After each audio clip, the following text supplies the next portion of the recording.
The following show is not intended for children under the age of 17. There will be foul language and adult content. Viewer discretion is advised.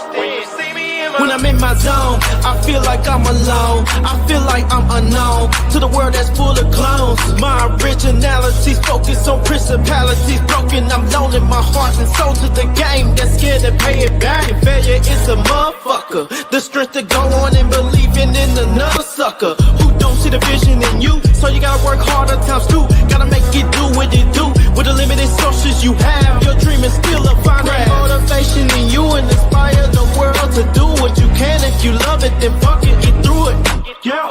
Mumble mentality activated. I waited for so long. Get burdens I've outweighed. When you see me in my zone. All right, what is happening, ladies and gentlemen? Welcome to your favorite past time and your favorite present and your favorite current time on a wonderful Wednesday. It is Gentlemen's Talk Wednesday. And of course, as per usual, I am the one that they call Mr. GQ, and it is time to cook. What's going on, y'all? Happy Wednesday, best day of the week. Well, I mean, aside from Saturday and Taco Tuesday. Actually, most of the days are kind of better than this, but you're here for a reason. It's Outlaw, and fluff don't make you a parent. Woo, fluff don't, man. You sound kind of. We're gonna get into that one in a little bit. I'm looking forward to it, but of course we're gonna have us a grand old time tonight. It's gonna be great. It looks like it's just gonna be me and Outlaw. Look like DJ might be stuck at work, and if somehow, some way Rod show up, of course he's gonna be on CP time, which would be probably in the next 25-35 minutes. So we'll see how that go. But of course, as you guys are all aware, there have been some major bombshells that have dropped as of late, especially today. But before we get to the meat and potatoes of today's show, which, of course, if you've seen the thumbnail, we're talking about the breaking news about Marvel dropping that massive cast bomb. And, of course, by the name of the show, you see we saying Doomsday, Bey Bey, all day Avengers in 5. But before we get to that, I didn't tell the fellas about this, but we are going to also react to another trailer that just dropped not too long ago. So Outlaw, I'm gonna drop it on there and we're gonna get your nostalgic reaction.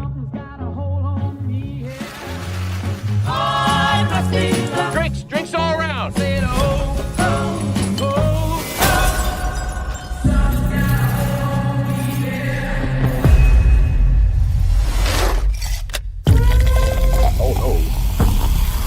Family, you don't get to pick the one you get.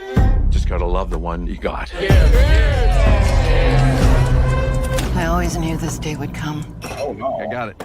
I don't think you got it. I held him off for years. Charlie, get up here. He's a relentless son of a bitch. Won't stop till he finishes the job.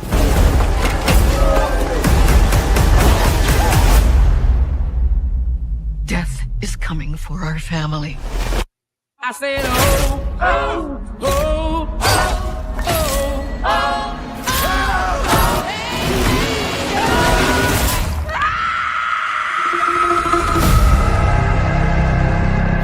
Grandma, what's happening to us? Years ago, I had a premonition that started it all.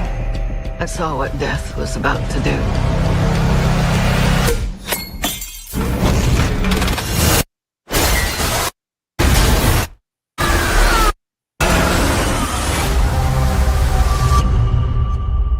I saved a lot of lives that night. Everyone needs to get off the dance floor! Lives that were never meant to be saved. But death doesn't like it when you mess with his plans. This book, it will show you everything you need to know to keep our family safe. It all started with Grandma. Death is coming for us because we were never supposed to exist. Watch out! Only by embracing death will it pass you by. Maybe death's not actually coming for our family. Because that would be crazy. Good luck.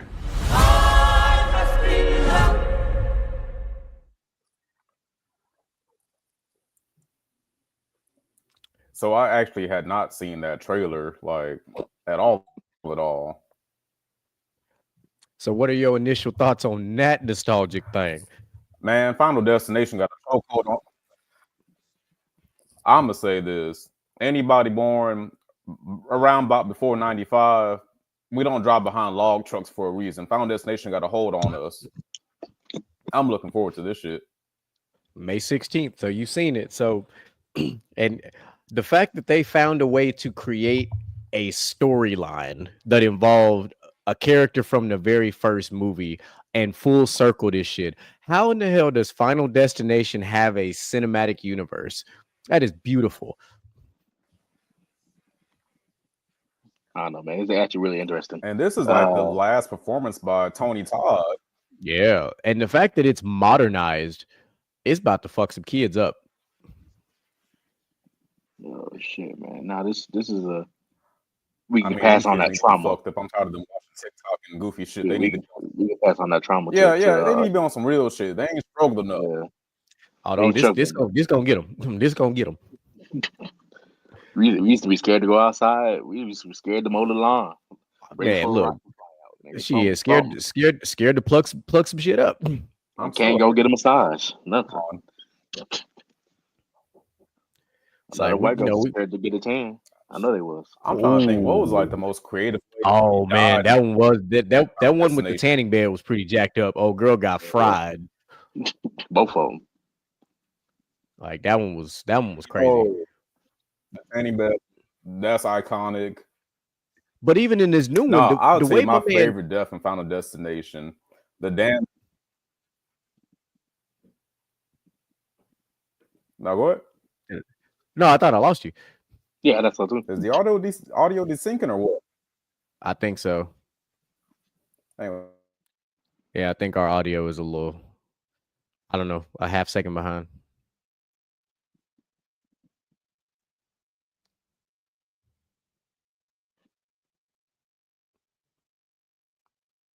I can hear everybody. All right, I'm back. Okay, I think we might be all right. Can you hear me now? Yep, I got you. Can you hear me now? Mm-hmm. All right. Now, what was I saying? Oh, my favorite death in Final Destination. The drive-through scene where like the damn truck is like coming down the incline and they freaking the fuck out, and the damn motor shoots out the damn truck and hits Buddy in the back of the head. Yeah, that's the one where they in the drive-through. They couldn't get out nowhere. Yeah. But I mean, even that one. I still remember that. The lawnmower in this new one was crazy. Like he stepped on glass, he fell, and the lawnmower came and the electric lawnmower at that came and fell on top of it. That's some modern day crazy shit. Electric mower, because I know I got fucking one. Ryobi. Hey, I got works because I sure got electric mower. Yeah, I got electric mower. You got electric mower. A father would be ashamed. I don't give a fuck. He said dishonor on you. My leaf blower, my weed eater, everything is all powered by them 40-volt batteries. Yard still be looking crispy. It don't matter. Something about that crank. I'll say another destination scene. The fucking roller coaster. Like I didn't want to ride a ride for a long time because of that shit. No. One thing fell off the tracks. No. Yeah, one thing went wrong, and then the whole thing was terrible. Didn't they have a scene in the record store too, where somebody got cut up by a damn board.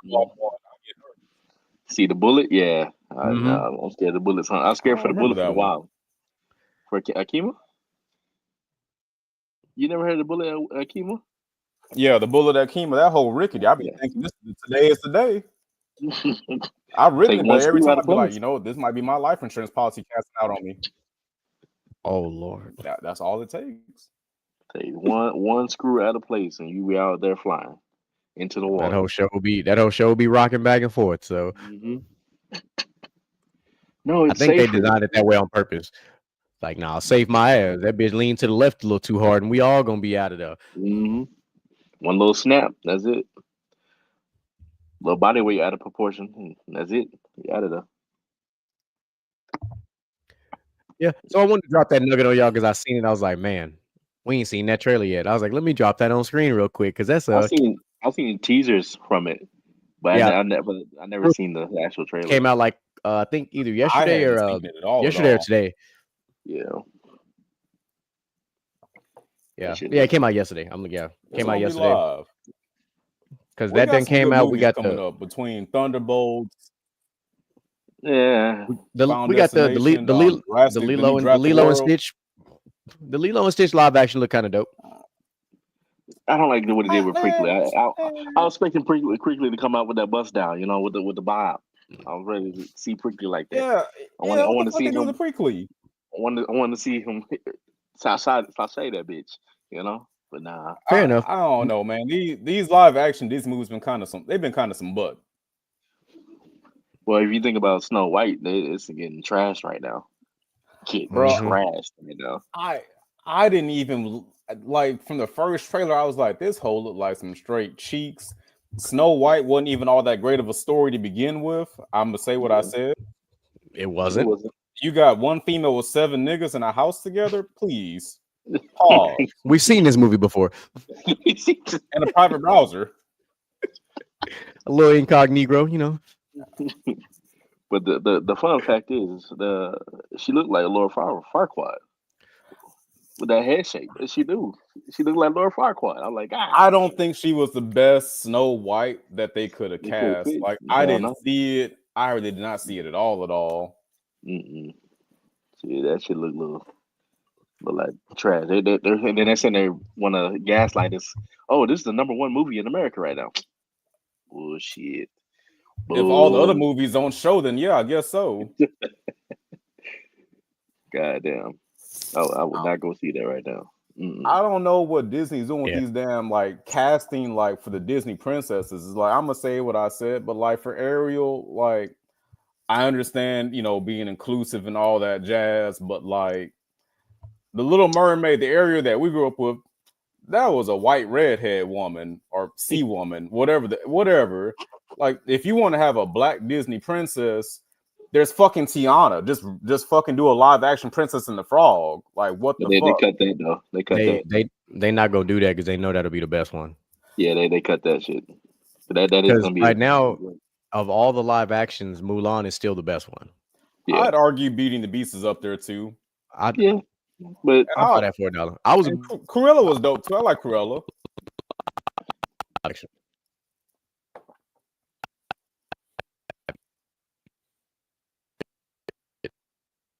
Mr. Gent, you hear that too, right? Yeah, okay, I'm hearing that too. I'm like, I don't want to say nothing. I didn't know if that was like my internet tripping on my brother's. Yeah, let me see if it shows up playing. Okay, I have no idea. Look, the fuck is that? Everybody should just start doing weird stuff. I was like, what's going on? Yeah, it sounded like the Grudge just come out your mouth, bro. Hold on now. Boy, started sounding like a Democrat. Look, I don't know, man. It's just it's been kind of tripping like the last 13 minutes. There you go. There you go again. Yeah, look. So, Xfinity are we doing all some weird having a shit. spaz attack, or is it just you? Look, somebody big. Now you can hear it on the thing.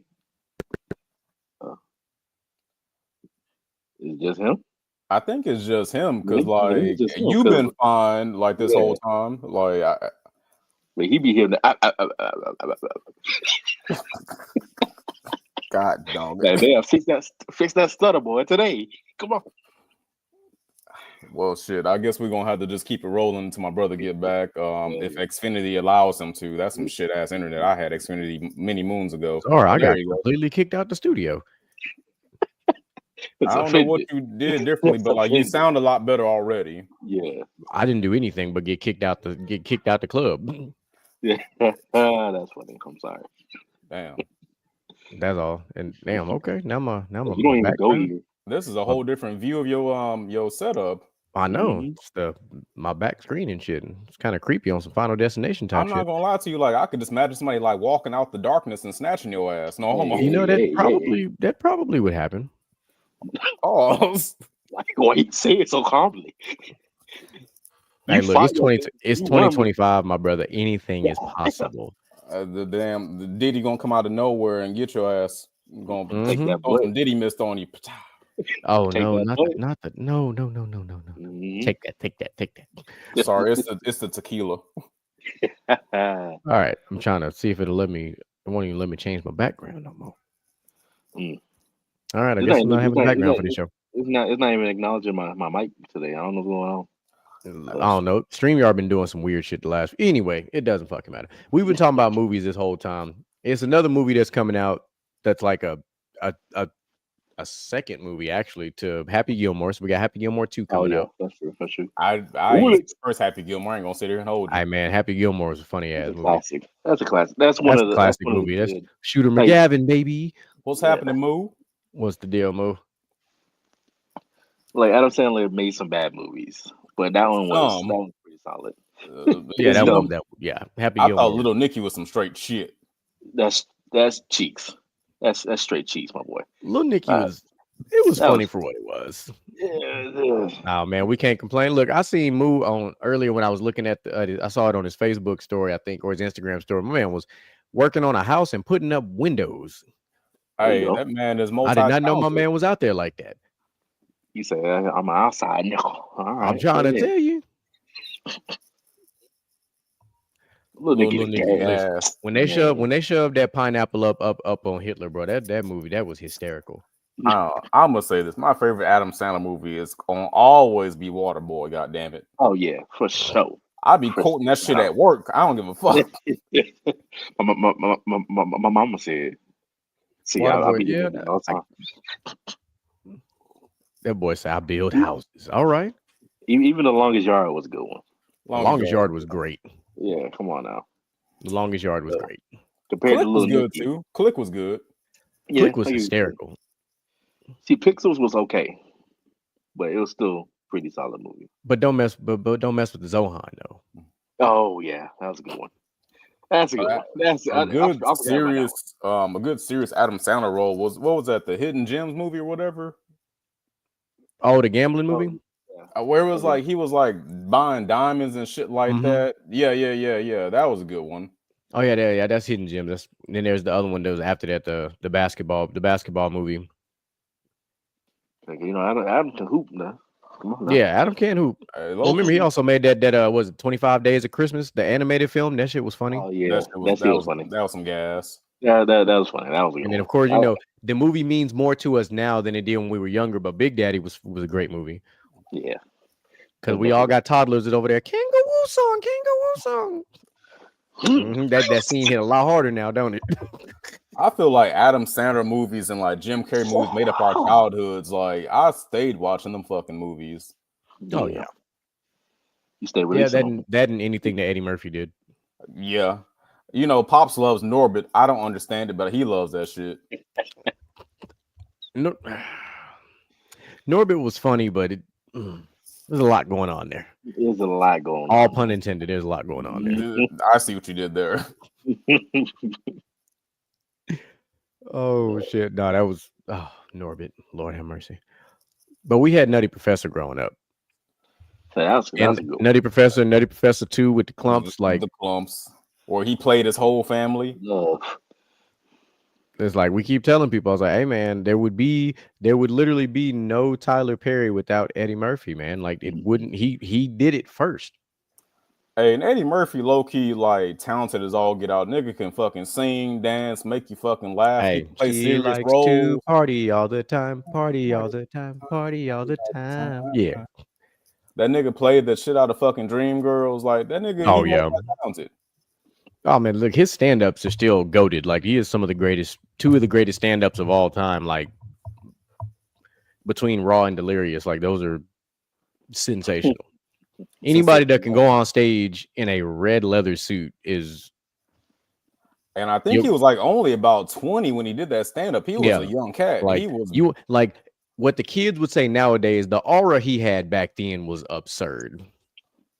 He had that drip. He had that shit on. My man was able, because that's around the time, he had Beverly Hills Cop 1 and 2. He had Coming to America already. Like he had a lot. He had Harlem Nights, one of my Harlem Nights, my all-time favorite Eddie Murphy film. I enjoy He hadn't done Dr. Dolittle yet. that came out a little bit later, but he had gotten ready to do the first Nutty Professor, and that's when we saw Dave Chappelle for the first time. For a lot of people, Mm-hmm. a lot of people forget that he played Reggie. See what's happening, China? What's happening, Miss China? So just having some nostalgia moments, thinking about how we grew up, which was literally top tier. I mean, think about it.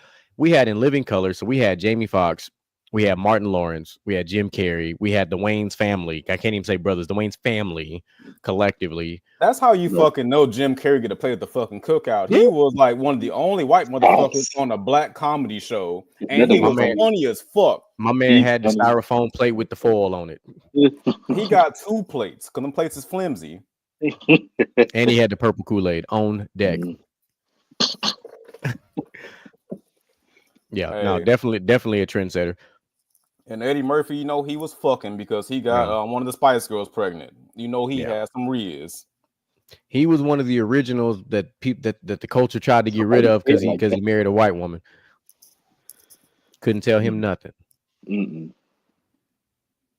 And still with her, if I remember correctly. They still together. So. Man, whatever they got to say about Eddie Murphy, fuck it. Absolutely. You know who he is. I know who he is. He for the culture. That is somebody on Black Mount Rushmore, in my opinion. Absolutely.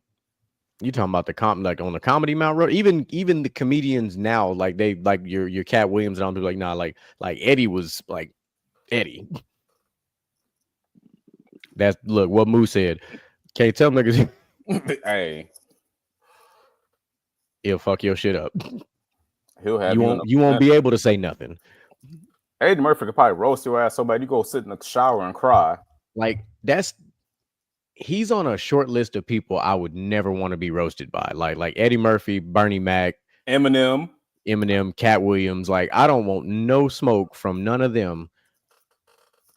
No, like none. I'll just go sit in the corner. Brother, I would just leave the premises. I'm like, I'll leave the state if you want me to. You're not finna get me like that. No, sir. No, not I. You're not gonna have me on a goddamn montage. Oh no. You're not finna have me on some roasted Tom Brady type shit. Hell no. What you sipping on, Brody? Oh, good old fashioned. Just some C4. Okay, C4. Crack in a can. I've been sipping on Nas at work. That shit like just basically legalized crack. Oh, the orange and blue and black can. Yeah. Well, I don't really like it. It ain't very strong to me. It just tastes like shit. What they fucked off was the red lines, because the OG red line recipe. Hey, I miss my red lines. I lived off a red line extreme. That was my shit. You will be hearing colors and seeing sounds on that OG red line. And I want to do that again. And they tell you the serving size is half of the bottle, and the bottle about yay big. And I want it back. I wants it and I needs it. I don't even see it in stores no more. Bro, I ain't seen it in stores. And then they had Red Line Princess. I don't know what the fuck was going on in that purple bottle, but they had that shit too. It's apparently for the ladies, but I just imagine with this generation of gym goers and everything, I'm like, look, I don't drinking a Red Line and going to the gym. You will die. Your heart will not be able to take that. I mean, that's what I used to drink for pre-workout. But I'm from the age between that, the old school Jack 3D, the old Four Loko, the original C4 before they fucked it up. I feel like Monster tastes different now too. If I drank a Four Locos before I went to the gym, we're not going to the gym. If you drink a Four Loko, your night is gonna end of one of two ways. You're gonna be sitting in your car or sitting halfway outside your car. Yeah.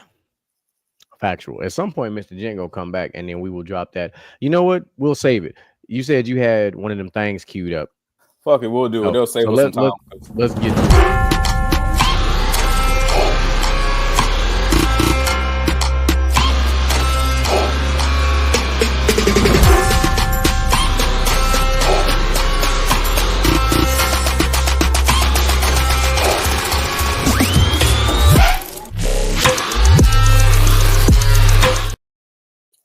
You know, I've always wondered, where'd you get my theme music from? Because that shit slap.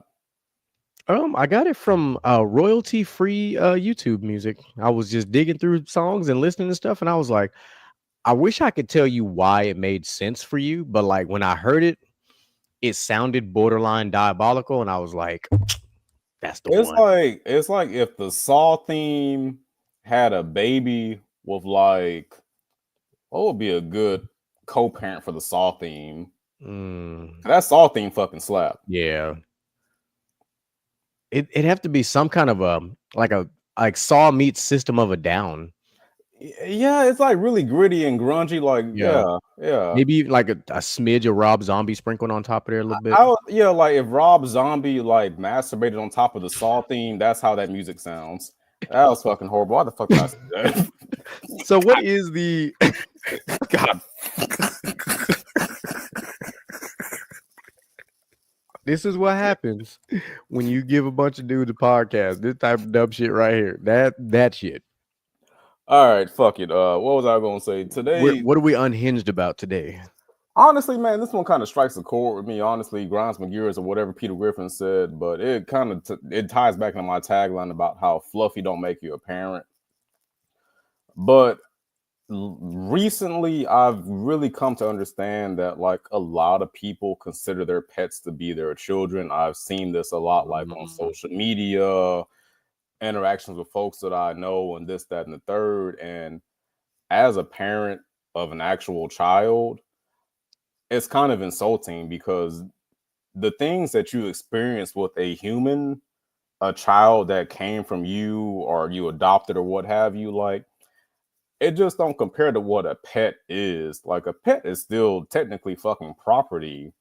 You can leave your pet in a goddamn cage for 8-9 hours out of the day and nobody bats an eye. But if I leave my kid in a cage, you know, they calling CPS on me. So I just feel like it's really insulting when like people call themselves dog moms or dog dads or that's their fur babies and this and that. Like that doesn't make you a parent. Like I don't want to like invalidate how somebody feels about their pet, but your pet is still a pet. It's not your kid. And you got a whole ass dog and a whole ass kid. So like, I feel like, you can chime in and tell me if there is like a distinct emotional difference between how you feel about your daughter and a dog. Well, the short answer would be yes. Like, yes, I completely feel different about them both. On the flip side, I guess if playing devil's advocate is a thing, I guess this is how I would do it. Because I got to live both sides of this. I got to live being a dog parent prior to being an actual, DNA parent. Because in my previous relationship, I had 3 dogs. And they were like, my dogs were like everything. Like we went to the park, we played all the time. Like we went on them. I was one of them people went on a little 4K, 5K runs with your dog, like all that type of shit. Y'all like had a Facebook page for one of your dogs at one point. I both for 2 of them. I only remember one page, but there were 2. Like, but that's what I'm saying. Like I lived this whole life, and to say that like a pet, I won't even just say a dog, a pet in general is more important than a kid is just completely wrong. However, if you do not have kids, having a pet is not a bad substitute. It's like a really big band-aid after. It's like when you get a tattoo and they wrap that motherfucker in cellophane, basically. Like that's what it is. Like it's a means to an end, because at some point you'll probably have a real kid, or you won't, unless you become like a 70-year-old, like that cat lady off The Simpsons that was throwing cats at fucking people. But I don't want to be that guy. But I feel like even to call a pet a substitute for a child still has connotations that I don't like, because I still feel like there is a distinction between a fucking pet and a fucking kid. Like that's goddamn apples to fucking goddamn onions or something. That's like not even the same fucking class. They're not even that's not even fruits. That's like a fucking vegetable and a fruit. Like you can't compare the two in my opinion. So correct, you can't, because you grew up not liking dogs and animals and stuff. Like you didn't still fucking don't. Yeah. So you're for you. That's why I'm gonna be on the not even the pet side, just the devil's advocate side, because the devil don't be his advocate. I'll be on the other his discussion. Damn it. Not for or against. Let's just play it like that. But Whereas myself, I grew up with dogs.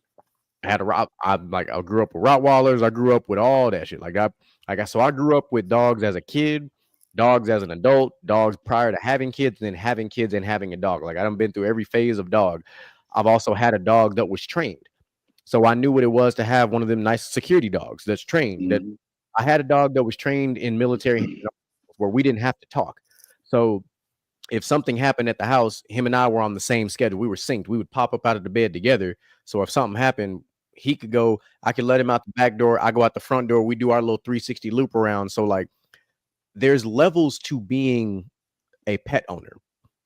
And so it's why I said you speaking it from one side. So I'm going to speak it in totality from the other side, because I've had all facets of dogs. I've had lazy ass dogs. I've had security dogs. I've had that goof ass dog I got in there right now, who's just a big ass kid. He is a big ass kid. Like he's 70 pounds and likes to lay on you like he's 20 pounds. And like, bro, get your big ass off me. Got a baseball bat for a tail. So if he pop you in the shin and feel like you hit your leg on one of them metal bed frames, like, yeah, that's how his tail feel. Like you want to hit you with them Peter Griffin. That's how he shin. But I also understand what you're saying, because you're talking about it from the extreme perspective. Those people who see they see dog or pet in this case, and they're like, that pet is their everything. The same way that we care about in this case, our actual kids. And those people are interesting. Interesting choice of words. It's Mr. Jen Smile for me. Oh shit, I have to. Yes, but it all comes out. I can be the same as GQ. I've had a dog that when I didn't have kids meant the world to me. I'm like, that's my dog. I come back home to my dog. I can't wait to get home to my dog. You know, that was my nigga. We rolling. Hey, hop in the car, let's ride. We go to the park, go hike, do some shit. You know, we outside doing something. Yeah, and I've even seen them for like a lot of my veteran friends that have like emotional support animals and service animals. Like I've seen them and they're reliable as shit. Like I've even seen, I watched it actually 2 weeks ago. I watched of this video on TikTok of this lady. She has a dog that is there in case she has a seizure. Yeah. And as she's going, the dog can sense that she's having a seizure. The dog helps her lay down. Then he has a towel attached to the refrigerator to open the refrigerator to pull out like a bottle of water or whatever she might need. Like I've seen like dogs on and even in my job, my other profession, I had a dog whose entire job was to sniff and find bombs like I do. And that's like, I'm not going to have my kid out there. And you know what? That's an excellent segue to my next point. I'm about to be, if you're going to be the devil's advocate, I'm about to be fucking Satan's fucking #1 fan right now. I got some heat for your ass. Turn up the heat. That's the way you put it. Turn up the heat. No Miami. I understand and respect all the points that you made. Pets do have a special place in some people's families and their hearts and all that. I understand that. I love service animals. I think that's like the coolest, greatest shit ever. Like you can train a fucking pet to be more than just shitting on the fucking rug and, you know, eating their own fucking shit and vomit. I love that. But here's my thing. If people can really sit there and call their pets their kids with a straight face, if you called your fucking kid a pet, we would look at you fucking sideways. Well, first of all, we grew up seeing people put their kids on leashes anyway. And that's fucking controversial. It's fucking controversial. So how can you fucking equate a pet to a child and it's supposed to be okay? But if I fucking equate a child to a fucking pet, they like, nigga, what? So it don't go both ways, does it? No. That's not even a double-edged sword. That's just a. Never mind. I'm not gonna say what I was about to say. You seen the Rise of the Planet of the Apes. You seen the Rise of the Planet of the Apes. You saw Caesar get pissed off about that damn leash. Come on now. But you know, see what I'm getting at? Like, how can you call, you know, pets your kids, but it don't go the other way around? Like, because like that means fucking pets and kids are two different things. If you can't call a fucking kid a fucking pet, there's obviously a disconnect there, right? There is. Like there is, because the biggest difference between the two is one of them talks. Well, I'm just Some saying. dogs can talk as well. I mean, I know some of them them huskies and shit be, or they got them little buttons talking about some bitch. Food now. Like damn, little nigga. Oh. Like, hold on, bro, about the box. But if we do math, I just feel like if you're gonna do 2 + 2 = 4, and then try to go backwards, and somehow you get fucking -3 instead of fucking the sum of fucking 4. Obviously, they don't fucking equal up to be the same fucking thing, right? True. And because I know what direction you're going with this conversation, I'm gonna full circle it by simply saying it like this. If you are one of these people that Outlaw is referring to, you the extremist side, this is the first time I've used that word on this goddamn show, extremist side of being a pet parent, pet owner, whatever you like to call yourself, and you do not have children of your own, that also does not give you the ammunition, the wherewithal, the intestinal fortitude, or anything of that, or the opinion, let's just keep it simple, to say anything about people who have actual children. You cannot tell them anything about their parental anything. You're not allowed, because you have no dog in this fight, all pun intended. I like what you did there. I did that. I thought you'd appreciate that. I always do.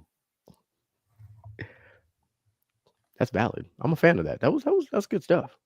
I figured we was gonna cook with that one. Oh yeah, we gonna cook. That was a simmer. Like we really just getting the onion. We was browning the onions, getting them caramelized. We really didn't fry like we could have fried. Yeah, but I will say this, people, audience, chat, whoever's gonna watch this down the line, if you have dogs and they mean everything to you, I love that for you. Like, I have grown to appreciate animals, but they're still animals to me at the end of the day, and I will never consider them to be anything more than animals. God damn, how many sips you gonna take, Jen? That man was pinky up, just like I was laughing, so I couldn't drink what I was doing. I was like, my man taking shots with his pinky up. Like, what's really going? Hey, no, I do appreciate animals for what they are and for what they can do. It's just, in my mind, they will always be animals. 100%. Like, I do not disagree one bit. Yeah, and no amount of how much you love them, that don't make you Fluffy's mommy or daddy. You are Fluffy's mommy. You are Fluffy's owner, because at the end of the day, that pet is actually your property. I can't call my kid my property without motherfuckers looking at me like this is like 1500 or something. Like, well, I'm glad we didn't have this show happen a month ago. You ever fuck wouldn't fucking happen? I've always felt this fucking way. I know, but it's just the perfect wordage. Talking about property and all this shit up in February would have been a whole different ball game. Speaking of the month of March, despite the fact that it's almost over, it kind of came and flew, didn't it? Yeah, it did. But we didn't get a chance to really say anything about it. But happy Women's Month. Like, that's cool. Like, I can't believe we didn't really talk about that much. So because we love and respect all. So, and I know for a fact the three of us, on this panel right now have some exceptional women in our lives that have done some amazing things or great things or whatever the case might be, type of things for us that we will never forget. I'll even give a shout out to our daughters, because I consider them to be exceptional women. Yeah, and stress causers, but that's, I mean, part of being a woman is stressing niggas out, but there's also other facets. And you know what? Our daughters might already have their associate's degree, or they're at least taking AP level courses on that. Gotta be. Because man, I'm like, how you know how to piss me off today? How you know the combination to use on the Nintendo controller? What's going on?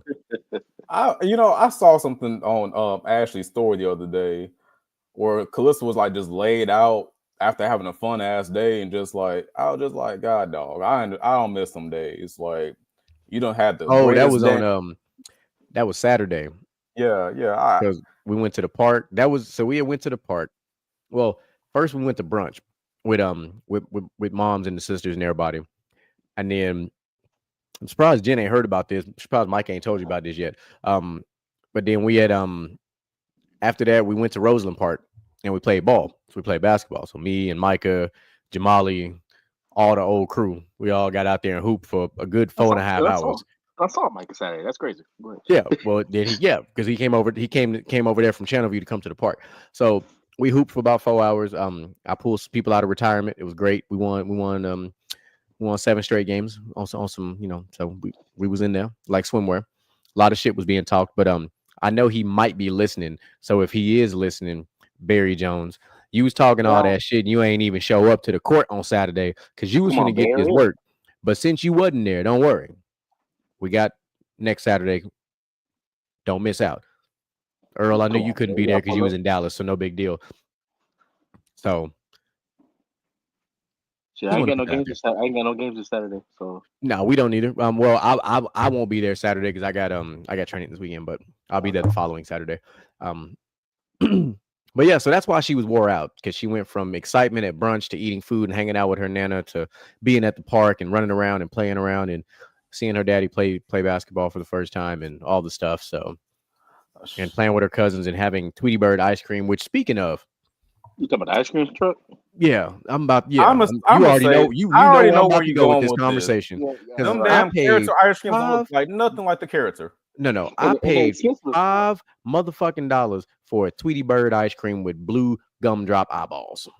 When we were kids, some hosts was $1.50 at Dairy Queen. And then I bought the nephews. You know what I'm saying?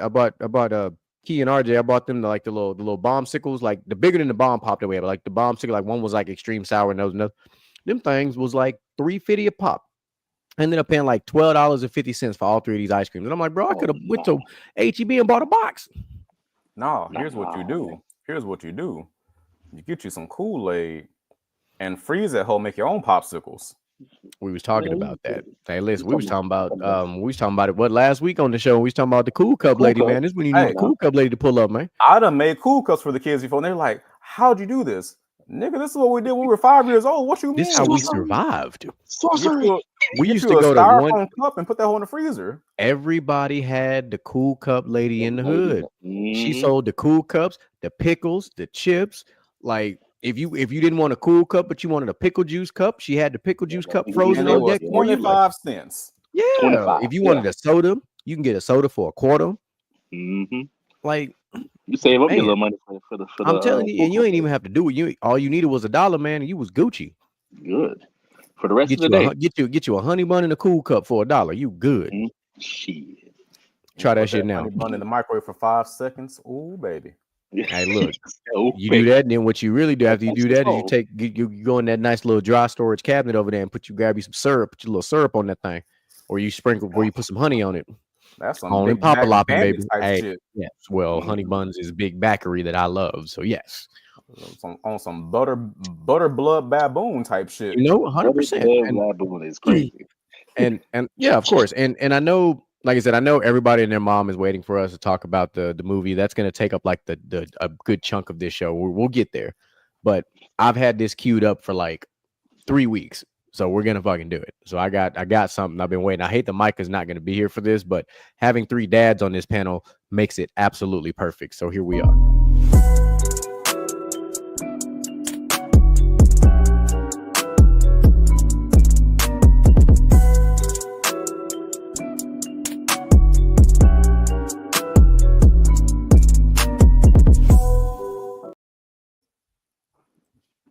All right. So like I said, there's been a lot going on, of course, and it's ironic. This video I'm going to show, it's ironic because it is going to, the character involved in the video is going to tie into our final conversation when we talk about the breaking news for the night, because it involves Anthony Mackie and his interview that he did on the Pivot podcast. But there's a very specific part of it that he talked about that I was a big fan of, and it's going to line up with the way that we all grew up. So, well, mostly me and Outlaw. I'm curious to find out about how Mr. Gent grew up when we talk about this. So I'm going to cue that up, and then we're going to talk about it. I keep my boys humble. Like, my boys have never had a pair of Jordans. You know, my boys don't do all that internet fly shit. I'm like your kids. And no, I don't give a I could be the biggest star in the world. Do not let me catch you being stupid.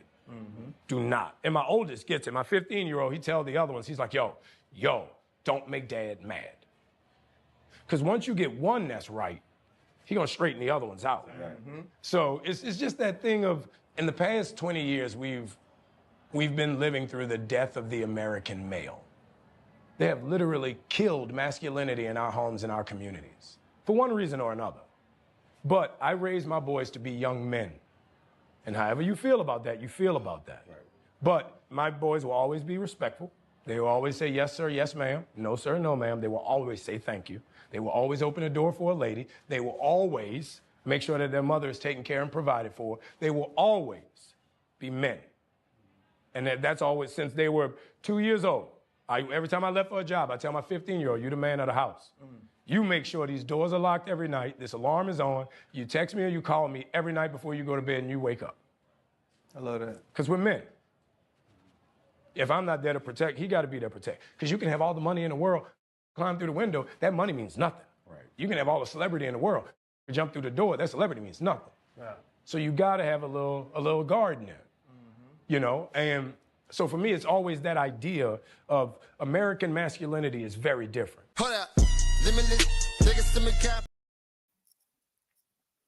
So there's a lot to unpack there, but everything that he said was my childhood.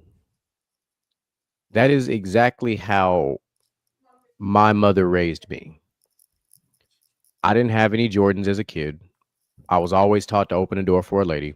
I was always taught to say my yes sir, no ma'am, all the above there.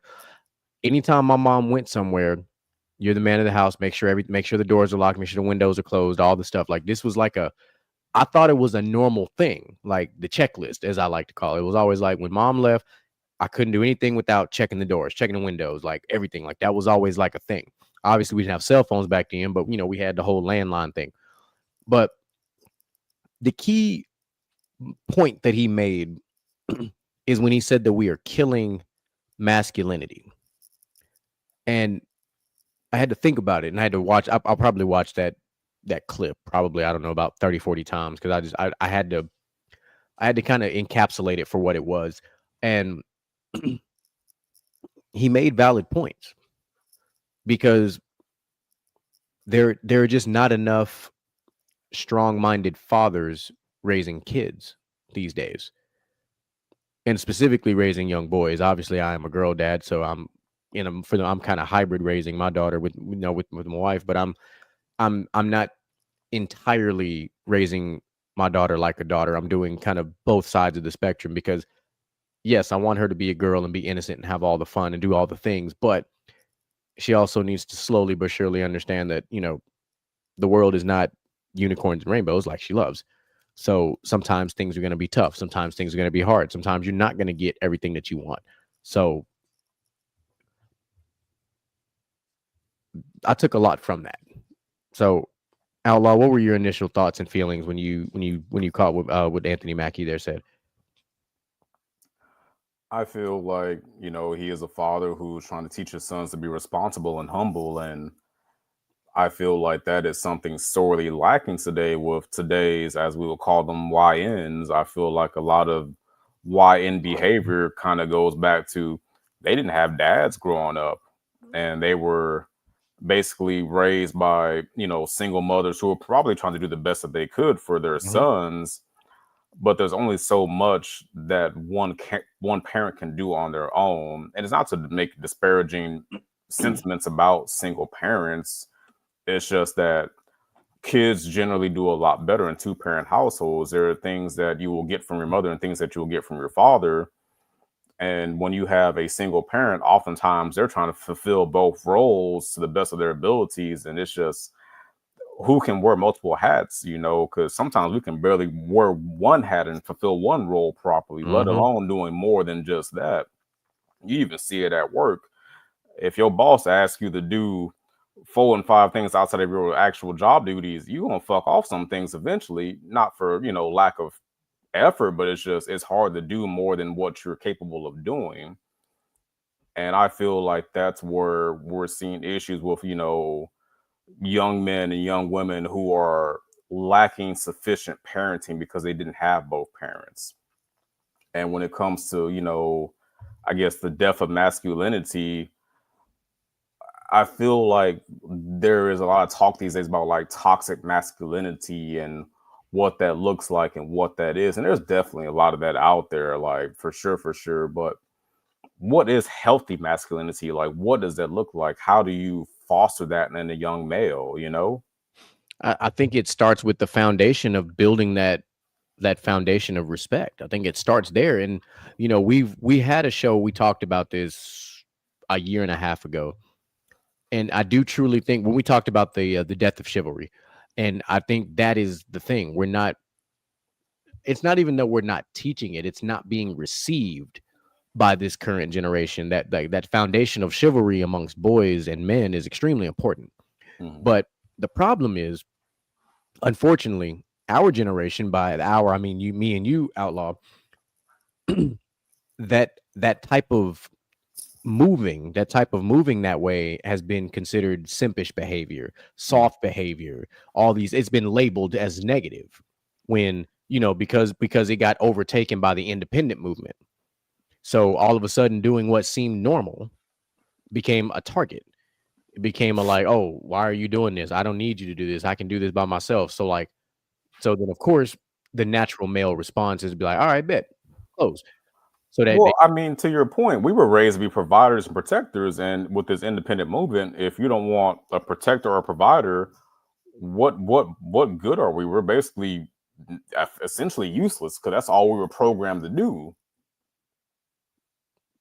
Yeah. What you got, Jim?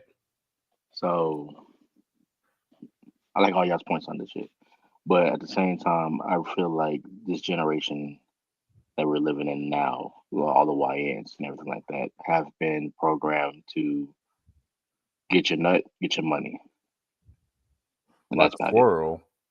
it. Get your nut, get your money, go and get out of bad business because these bitches ain't shit. They're gonna leave. They're gonna do this. They all want is money. So, based off what you just said, which is funny, it's the polar opposite of the independent woman movement. Exactly. Because instead of the woman, it's the male. Mm-hmm. Because I mean, we've seen it. There are a lot of studies that have shown like the amount of people getting married has gone down. Like now the males are choosing to not be married. The males are choosing to be single and live life and do all the things. Or we've noticed a lot of American men are going overseas and getting traditional women because there really are not very many traditional women in America these days. Right. Because when I was growing up, I was raised pretty much like y'all. I didn't have Jordans. I had the Shaqs. I had the Fubus. And classics. Don't forget the Reebok. In the Reeboks. Hey, don't forget the Shaqs, damn it. He says Shaqs. Yeah. The Shaqs and the Feelers. I had the black and red Shaqs. And I wear them bitches every day. And the dad sandals. Now that's what we had back then. And the Debo sandals and the Dream shorts. Yep, exactly. So, but that had a hard time back then telling us emotions, telling us how to feel. But he did, for a fact, show us how to treat a woman, how to respect a woman, because he did it with my mom. So he showered her with gifts. He went to work, came back, paid what he had to pay. And that's all we saw. Take care of our mom, pay what you got to pay, protect the house. So that's how we was raised, protect and provide, basically. And I mean, we're going through so many phases. Like, just think about, we just talked three of us. We just talked about three separate types of things. I'm 35. Outlaw, you're what, 33 now? Mm-hmm. Unfortunately, I feel it. And then you're 28. But think about what we just, all three of us just talked about the last 25 years from three different viewpoints of how we've seen the world. So imagine how, as y'all have both said, these YNs are seeing the world now, because they're seeing the world as if I don't need a woman. I can do this. I can go get my money. I can keep all my money, and I can get what I need, which to use what Jen said, get my nut and be out. So here's what I'm gonna say. If that is the mindset that they've adopted, please go get snipped. I mean, if you're gonna be out here running free, I mean, But you that's the might as well problem. protect They're not going to do that. And these women out here seeing, say, the men out here getting money, and they see the money, so they're like, "Oh, I'm okay with having a baby because he can provide." But Yeah, he's and we not see it with saying, all these professional athletes and how why they all yeah, I'm gonna basically, say and especially this. in the NBA, they all kind of No, I'm gonna stop y'all right there because providing financially is not providing entirely. Because to no. provide for a no. woman and your kids requires a hell of a lot more than money. It requires being present, engaged, emotionally supportive. It requires a lot more than just fucking making sure all the bills is paid. Right. But Agreed. we didn't necessarily learn that till later. Oh, We absolutely. we learned more financially first. We didn't learn emotionally until Well, bumping our head a few we times. didn't. It's not that we learned financially first. Financially was forced on us It was on first this. There you because go. the immediate reaction is put them on child support. Yeah. Not let's sit down and talk. Let's make a plan. Like there was no rational thought process, and there's fault on both sides because of course we got there are runaway dads who like, oh, I'm not trying to have no kid, and I'm. Ain't So take we've care of seen no it from all perspectives, but I do feel like if more conversations were to actually be had and it not be like, oh, I got his baby, I got to get all this money. Like, why does it have to be about that? Because it's really not about the money. There's a life involved now. There's right. a tiny person. There's a tiny person. Let's just call like I like that's my favorite phrasing. Anytime there is a tiny person involved, there needs to be rational conversation and planning. And it does not have to be solely around financial stuff. Because what if the mother decides to carry the child to term, but the mother does not want to take care of the child? And that's And kind that's of and there's something where nothing wrong with that. But give that father a chance then. It's like, you know what? If the mother does not want it, then fine, let the father have the kid. But that Mhm. still doesn't mean, even if the mother gives the child to the father, that the father, oh, I'm about to put you on child support. That's not even what that means. Like, it just means come to a rational realization and do what is best for the kid. Because So it's not like that's always like what's best for the kid is not always put the dad on child support and the mom keep the kid. It's not always, that's just the status quo is what that is. But it's not always the case. It's not always the best scenario. right. And I believe when say you have a son, that son needs to have that time living with his father. If you aren't together, that son needs to go live with his father for a good amount of time. I wouldn't say always. I would say forever. But I mean, there's some knowledge that the dad can give, but the mom can't. So And and I I that's see feel what what like it works I both see what you sides said, too. but I raise it the opposite when it comes to like when you talk about daughters. Like so you I think don't that you like think daughters need to be with their daddy too? I daughters feel being like raised without their fathers is a Yeah, I know. tough. I'm not That's saying I'm tough. not saying with a raised without. I'm saying like as in like because right now we all are very present in our daughter's lives. So I'm very present in my daughter's life. One lives with me, the other one lives 5 minutes down the street, and she sees me damn near every day. So I'm very present, but at the same time, I know she needs to live with her mother right now because she's going through the transitions of ladyhood. yeah, Yeah. So, I but get when what I you say could do, about Mr. father J. and stuff, it's like you need to be with your father because you need to learn how to be a man and to be in a man's house and what men do I see what you compared got to a going on in woman. that Like, skillet over there. and then go. You can learn how to love your mother by being around your mother and see how your mother takes care of you. But at the same time, you need to see how your father takes care of things. Well, not only that, Mr. Jen, I feel like when it comes to daughters, like they need to be around their dads because, well, ideally healthy fathers, of course. But it's Yeah, like yeah. Yeah, I feel like a lot of women base I guess, their perspective on love and relationships and like men around how their father treated them. Like a lot of women I've dealt with, they have trouble relationships with their fathers, which Mm-hmm. leads to having troubles with men, of course. And I feel like the best way to approach it is Spot like on. if all mothers are not, yeah, Yeah, you're right. It's trying to cooking. In an Look, ideal her cast iron is hot too. in an ideal world, I feel like a daughter spending time with her father will show her how a man is supposed to treat a lady. That part too. This all goes back to what I was just kind of referring to. Like, this is what happens when you also out here not protecting yourself. Oh, absolutely. Like we all know what happens when you have that unprotected coitus. Yeah, we know. Yeah. But I also feel like and it's probably going to happen sooner rather than later. I do think at some point there will be like male birth control. I think that's going to be a thing. In the meantime, I wouldn't personally, I wouldn't recommend the men take it. I really wouldn't. And here's why. Here's my main reason why. We see what happens when women take birth control when they get off of birth control.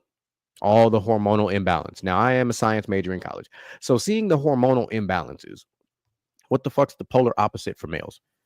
Are we going to have crazy ass levels of testosterone, anger issues? Are we going to have like roid rage? Like what kind of possible repercussions are we going to have? And do you want to be around that?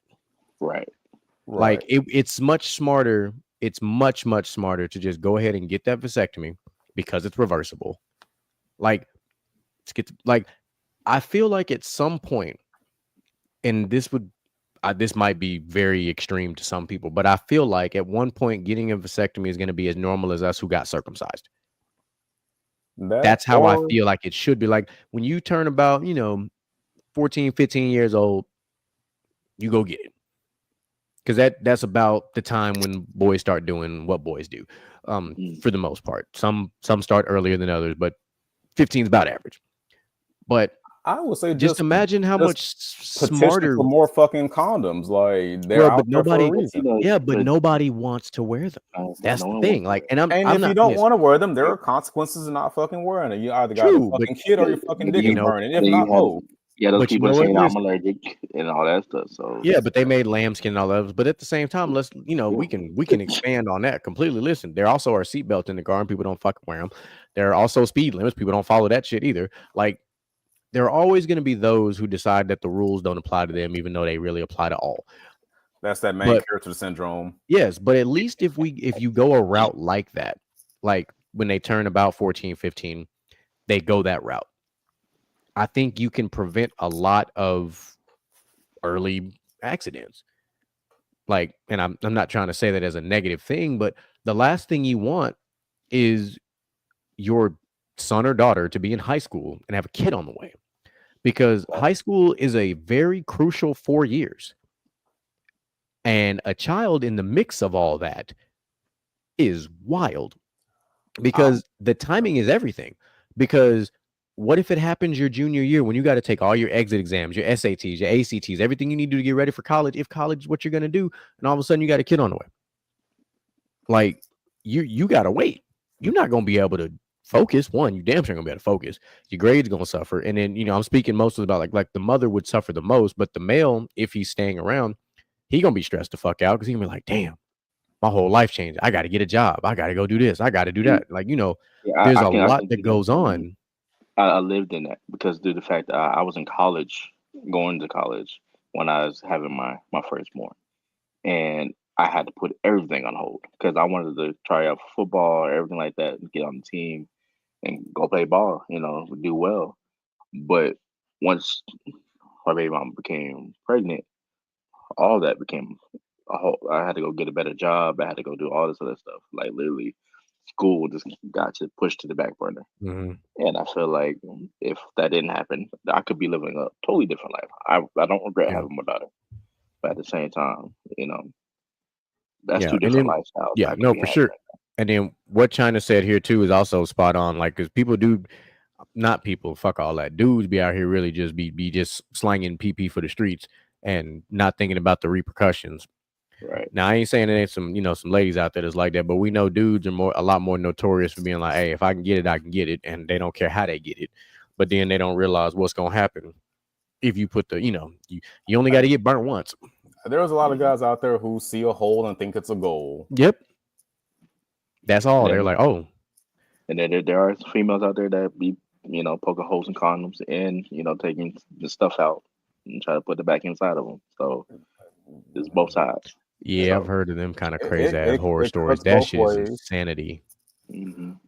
I'm gonna say this as somebody who actually would have been a dad at 18 or 19, but things happened.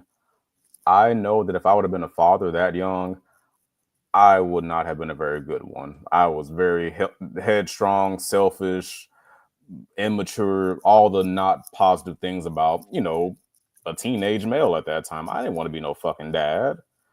Like I was trying to.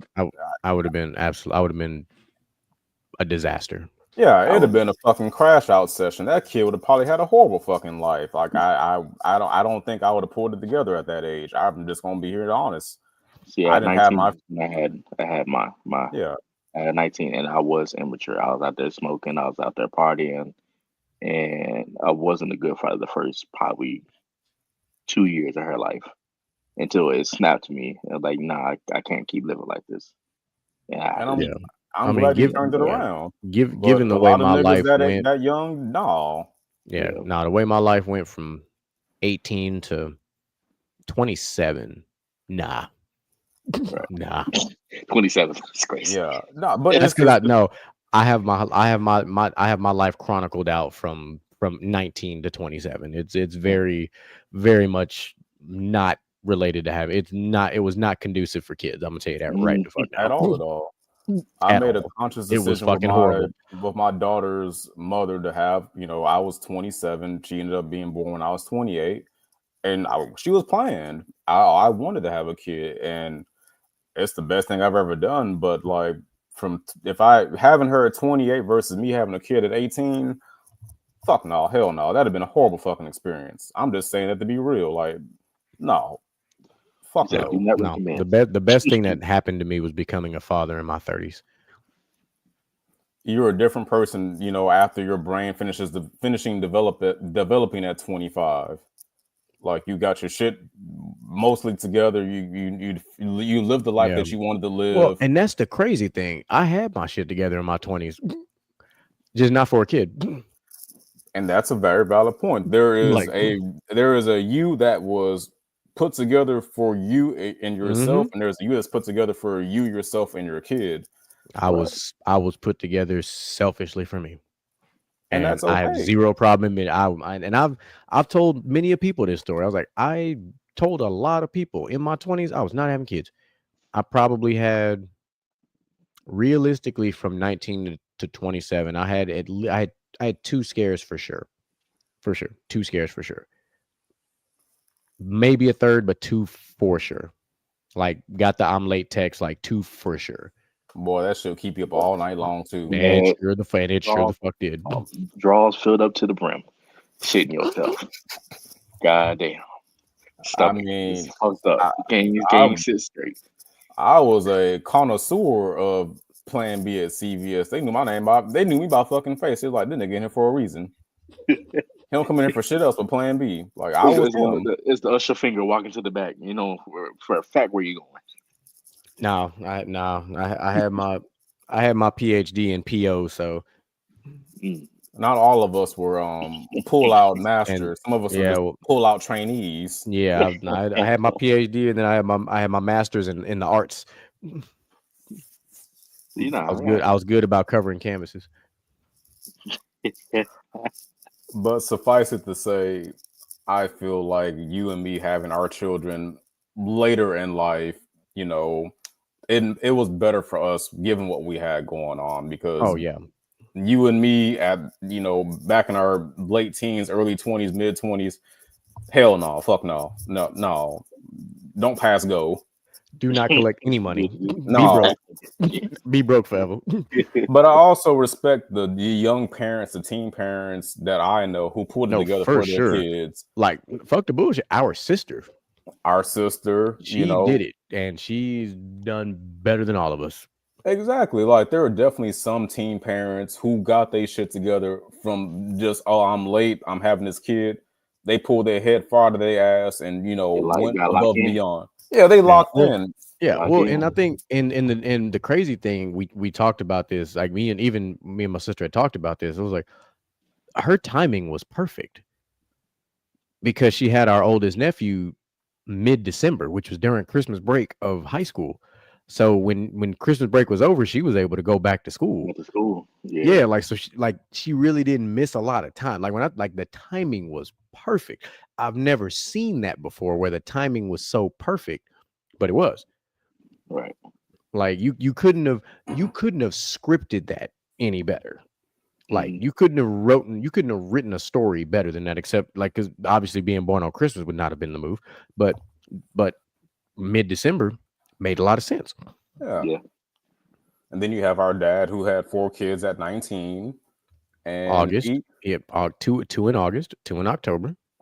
God damn. And then all of a sudden one popped up in September and then another one popped up in May.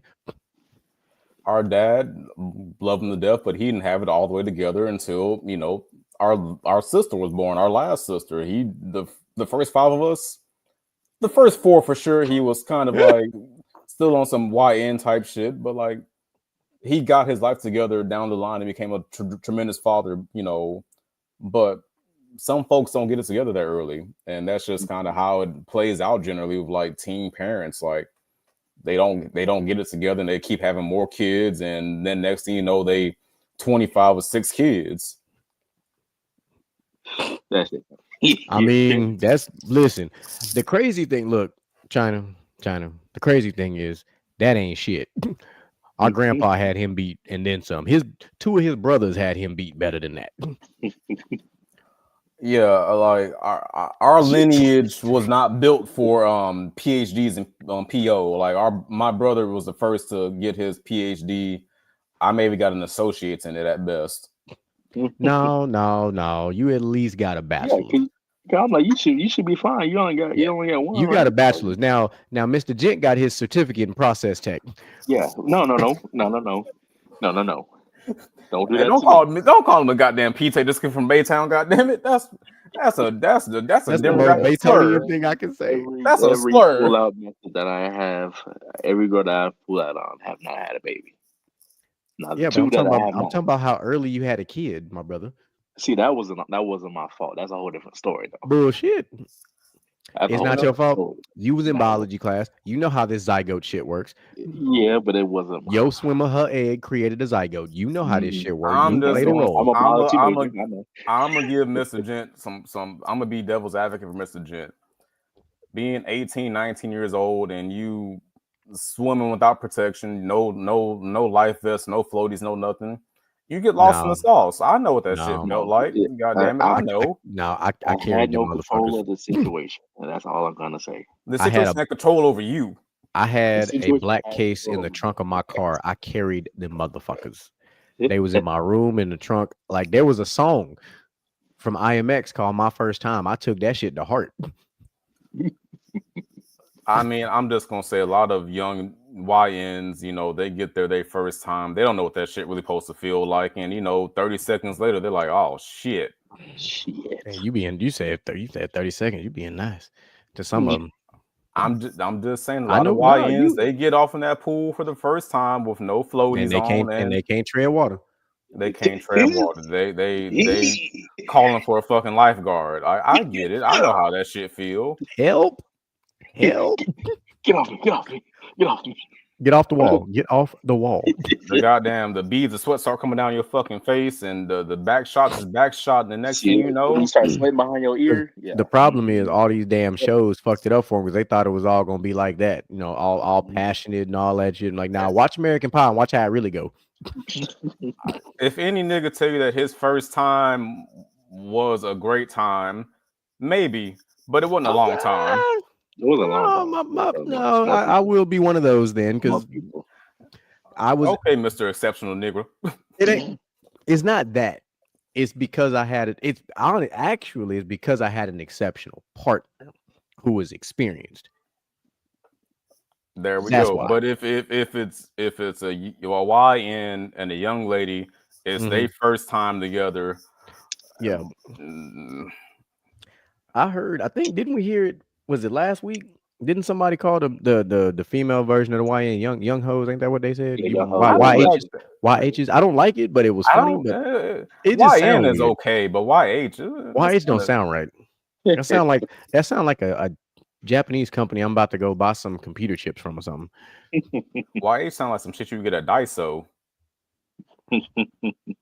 for all the culture people. Oh my goodness. Hey, So Daiso now slaps. yes. So now that we've covered all of our bases, let us get to, as we'll call it, the meat and potatoes of tonight's show. So everybody sit back, relax, and if you have not, for some weird ass reason, not seen this Marvel bomb drop, we'll play it for you now.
So there's Yeah, quite a come bit to on. it's quite a bit to unpack there.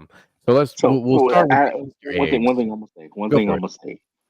They paying that man $75 million. He better be out there. He's gonna show his motherfucking face. And They you know say what if you we gonna gonna do? pay You you gonna this be much there money, regardless of what he goddamn do. you gonna show your motherfucking face at the goddamn everything. Goddamn. He ain't got a choice.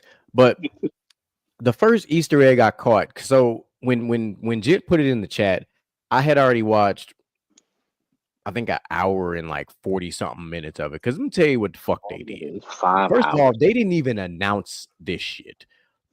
They just went live on social media. It went live. Drop that And bitch. somebody just walks out, put your chair down. You're like, Yeah. okay. I'm thinking they getting ready for a press conference or some Okay, shit. cool. All right, I'm yeah. gonna put this chair down. And then they trolled us. Because we got about A few months. 50, I think it was 59 minutes in when they put Paul Rudd's chair down, and it was the miniature chair, like the Ant-Man chair. Yeah, that shit was funny. Yeah. So I had already seen like a bunch of this by the time Jen had put it in the chat, but I was like, man, fuck all this. I'm gonna wait till it's over because I was at work. I ain't want my phone to die because I just had it on my phone and just letting it sit at the desk while I was doing my work. I was like, all right, fuck it. Then when I finally seen that full breakdown, we're gonna get through this list. So if for some reason that moved way too fast for y'all, we're gonna break it down for you in fives. We'll start with the first five, which of course you've got Chris Hemsworth returning as Thor. You've got Vanessa Kirby as the Invisible Woman. You got Anthony Mackie as Falcon, aka Cap, however you want to call it. Sebastian Stan as the Winter Soldier. America now. Put some respect on his He's name. Captain America. Don't put respect. And Letitia Wright coming back as Shuri, aka the next Black Panther. So your reactions off the first five. No surprises there, of course, but reactions on the first five. So the fact that they have Vanessa Kirby as the second chair kind of blew me. I was like, that's a little weird. But at the same time, I was like, it's gonna fit well because due to the fact that Sue Storm and Doom's relationship. Yeah. I am curious because I do think the order of these chairs is at some point going to come and become a factor. We just ain't got that far yet into the Easter eggs yet, but it's going to play a factor. I just don't know what it is yet because with Doom being last, that tells you exactly Not exactly, but it gives you an idea that there's a good chance that even in Avengers Doomsday, you're not going to see Doom right out the gate. You might catch him mid pack or towards the end. Like he's not, they're going to set this up. We got time because the movie don't come out to 2028, 2026, May of next year. Oh, they pushed it up. Okay. Oh wait, 28 is when part 2 is supposed to be done. I believe that's part 2. I apologize. Part 2. Because we should have Secret War 2. It should be so. The way from what I've seen, it's like Thunderbolts in May, Fantastic Four in July. Then we got Doomsday in May of 2026. Then a Spider-Man movie in 2026, and then in 2027, Secret Wars. Yeah, that makes sense. And then you have Doomsday Part 2, which I think it's going to happen because I've seen enough interviews. I do believe we're gonna get our guy back. So we're gonna see. I'm gonna keep my eyes. I feel like there's so much story to tackle. They might have to do a Secret Wars Part 2. Like it's so much to cover. Like I don't know if 2 movies will be enough between just Doomsday and Secret Wars. Like I feel like they're gonna. I feel like right out the gate, Avengers Doomsday is probably gonna be close to 3 hours. Probably about 2 hours and a half, 2 hours 45 maybe. And so that's gonna give them room to. They're gonna. Marvel's gonna do what they do best. And Secret Wars is going to be like the perfect tweener film. But what's probably going to happen too is once Avengers Doomsday is finished and we got the Spider-Man movie, and then Thunderbolts will play a role at some. There's going to be parts of Thunderbolts that we're going to have to remember, because if we know anything about Marvel, they literally, when we watched Avengers Endgame, literally tied Captain America and freaking Iron Man 1 into that damn movie. Like, so we gotta pay it, even though a lot of us don't want to go watch Thunderbolts because it looks kind of trash. We got to go watch it because it looks okay. It looks better now. It looks better now than when it first. Because at first I was like, I'm not a fan. But I'm gonna give it a chance. But moving on to the second 5, which is iconic for all of us, because we got Ian McKellen reprising his role as Magneto, also known as Outlaw's Main on Marvel Rivals. Him Nito. Him Nito. Alan Cumming taking up his role again as Nightcrawler from 2000. And that was the best intro, like him whooping ass in the house. We got Rebecca, thank goodness, coming back as Mystique.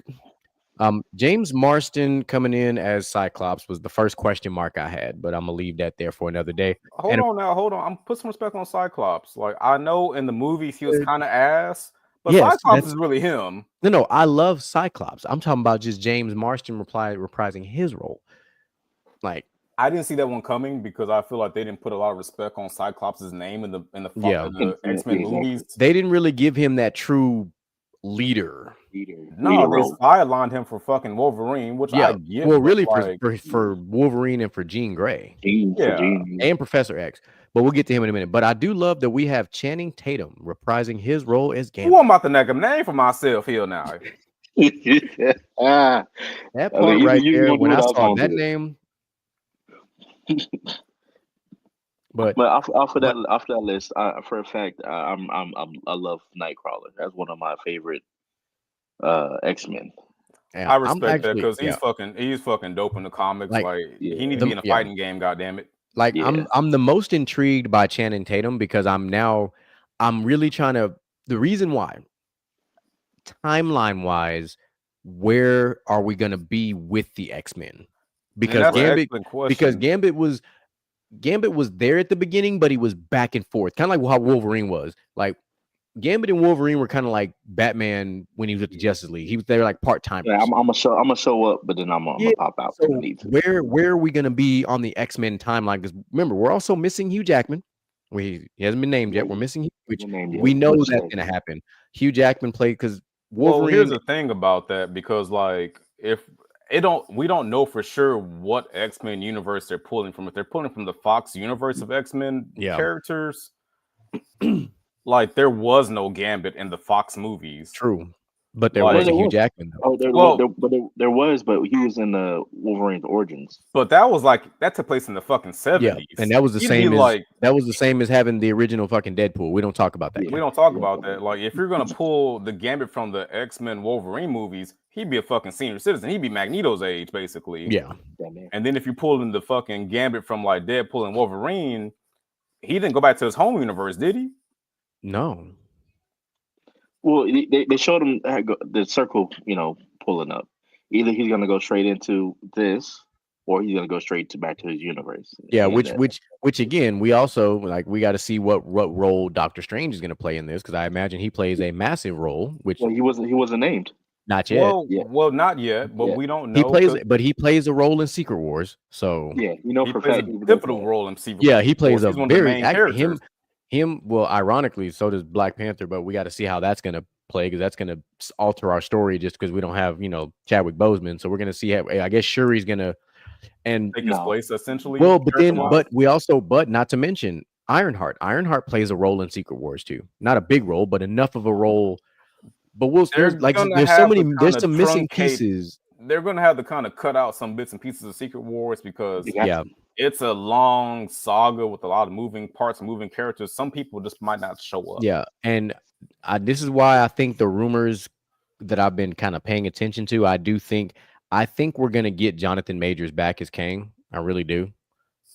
Like, I've been watching a lot of interviews that Jonathan Majors has done, and like the conversations that he's been having, and the directors have been taught. Like, I don't be surprised if Robert Downey Jr. pulls some strings and makes that shit happen, because we need what role Kang. would Kang have in the story? Because Kang and Doomsday.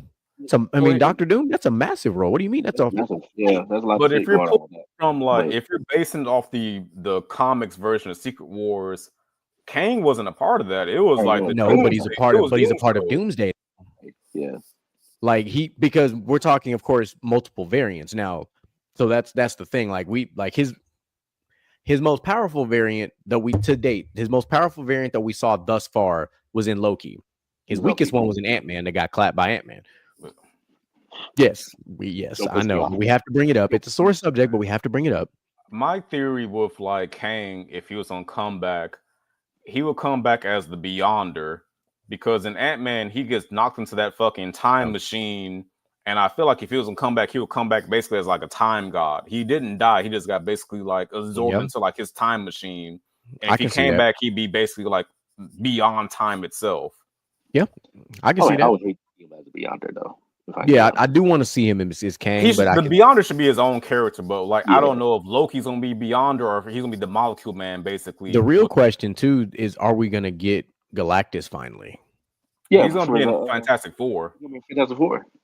Because can we get Galactus and can we get Silver Surfer? Because I feel like we didn't Silver get Surfer's enough. Gonna be there too. We need Silver Surfer. We need him. Have you not seen the trailer? I've seen the few trailers that have been out, but I didn't see I didn't see him. I've seen the little parts of Galactus, we haven't seen what Silver Surfer's gonna look like, but we know she's in it. And they're gonna use the female variant of Silver Surfer. They're using Silver Surfer's wife as the Silver Surfer instead of using Silver Surfer himself. But it does happen in the comics. His wife does become a Silver Surfer. It's weird as shit. Yeah. Okay. So that's gonna be in Fantastic Four, but I'm curious on if he's gonna have a role in the rest of this shit. Yeah, I feel like, if I could be honest, I feel like the Fantastic universe that they're in now is about to be destroyed. It's gonna be destroyed. Yeah, well, you see, the movie is taking place in the fucking 50s. Well, there's actually a theory that in the Fantastic Four movie, they're not from that universe. I don't think they are. I think they just somehow they ended up there based off of fucked off time travel experiment. There we go. And they ended up there, and they're trying to find their way back. Yeah, that's the rumor that I've heard. That they're not originally from that universe.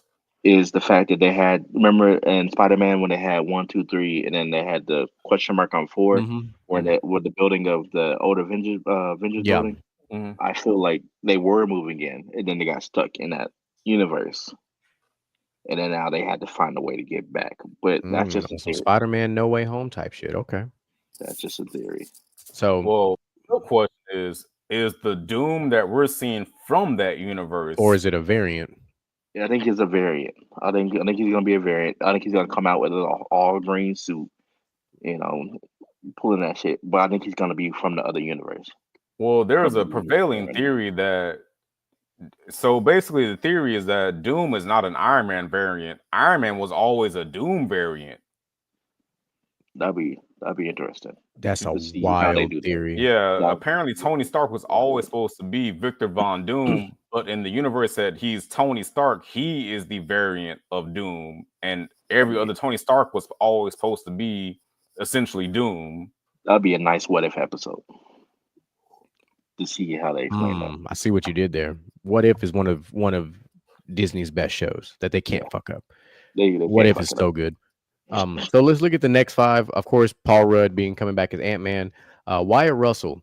Now they keep calling him the U.S. agent, so I don't know if he's gonna be just U.S. agent or if he's gonna reprise his half-ass Captain America role, whatever. In the comics, he's always U.S. agent. That's so we're just gonna keep it a U.S. agent because that's what he's gonna be. There's been back and forth rumors amongst how that's gonna go. Despite us literally having Captain America now. I do like that we're gonna get Namor back. Because I think Namor he played a really good role in Black Panther. So having him come back, I'm really curious what part he's gonna play. But at the same time, which is weird because Namor and Sue Storm had a relationship in the comics as well. So it's more like Namor has a crush on Sue Storm, but we'll call it what we call it. Yeah, however you feel. Of course, the Thing is going to be in this movie. Ibn Mas Baccarat, I believe I said his name. He's correctly. a great actor, actually. And then my man Simu Liu, because Shang-Chi.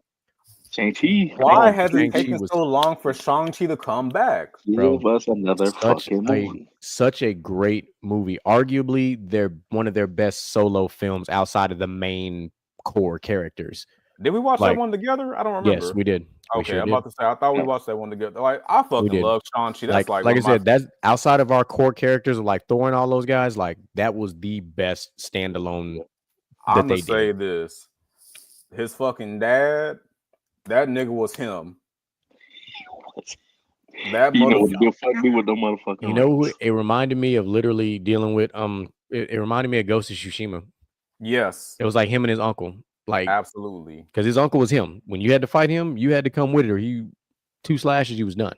Yeah, in the movie, that we still don't have a good Dragon Ball Z. We're not gonna talk about that because Shang-Chi gave us exactly what we needed. I want to watch Shang-Chi right now. That was a dope ass movie. Fuck it, I don't care what the niggas say about that shit. That was a good ass movie. Hand-to-hand combat was gorgeous, beautiful. Yeah, some of the best. And then, of course, our next 5, we've got Dave Harbour reprising his role in the upcoming Thunderbolts movie. Winston Duke, which when I saw the name, I was like, I love him. I will never forget you bald-headed demon. I will say that like Winston Duke made a kind of one-note villain from the Marvel comics into a great character. Like Man-Ape in the comics, whatever, but like M'Baku in the movies, yeah. Shit. And when he was on Jimmy Kimmel, when he taught everybody how to do his little I was like, that was fire. Hannah Jo Kamen, I'm sure, however you say her name.